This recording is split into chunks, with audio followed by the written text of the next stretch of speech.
యువకులు అలాగే మన రైతులు అలాగే మాస్ న్యూస్ కమిటీ వారికి నా యొక్క కృతజ్ఞతలు తెలుపుకుంటాను.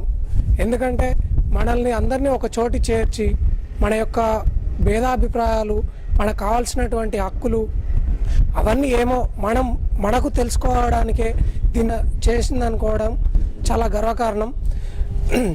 అలాగే ఈ కమ్యూనిటీలో మన గ్రామ కమిటీలుగా ఏర్పడి మన యొక్క గ్రామాన్ని అభివృద్ధి చేసుకోవాలంటే మన గ్రామంలో ఉన్నటువంటి యువకులందరినీ మమేకం చేస్తూ ప్రతి గ్రామంలో ఒక గ్రంథాలయాన్ని ఏర్పాటు చేసి యువకులకు అందులో సభ్యత్వం ఇచ్చి వారికి మన యొక్క చదువు ఎలా ఉంది, అలాగే మన తమ్ముళ్ళు ఎలా చదవాలి, వారికి మార్గనిర్దేశం చేస్తూ వారికి ఎటువైపు వెళ్తే ఏ సదుపాయాలు దొరుకుతాయో వాళ్ళకి క్లుప్తంగా అర్థమయ్యేలా చేస్తూ, అలాగే ప్రతి రాజకీయంలో కూడా మన గ్రామానికి సంబంధించినటువంటి ప్రతి ఒక్క పథకాన్ని కూడా ప్రజలందరికీ చేరవేసేలా యువకుల్ని మేల్కొల్పుతూ వారికి ఎటువంటి స్టేజ్ ఫియర్ లేకుండా, అంటే ఒక 200-300 మంది ఉన్నటువంటి సభలో కూడా ధైర్యంగా నిలబడి మాట్లాడే విధంగా వాళ్ళని ఆ యొక్క గ్రంథాలయంలో వారిని ఉత్తేజితం చేసి వారిని ఎక్కడైనా ధైర్యంగా మాట్లాడే విధంగా చేయాలి.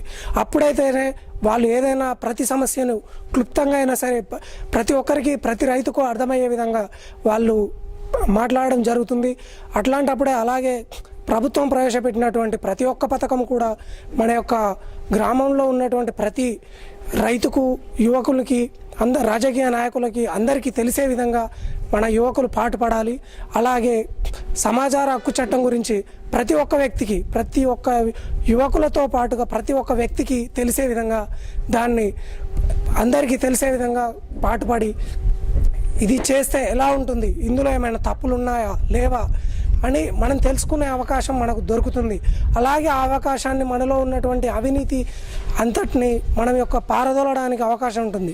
ప్రతి గ్రామంలో ఇలా చేసినట్లయితే గ్రామాలు అభివృద్ధిని చేరుకోవడం తొందరగా అవకాశం దొరుకుతుంది.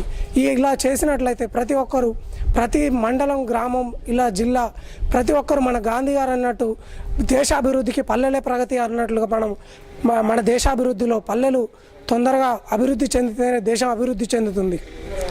ఓకే సార్, నాకు ఈ అవకాశాన్ని కల్పించినటువంటి మాస్ కమ్యూనిటీ వారికి నా యొక్క ధన్యవాదాలు తెలియదు.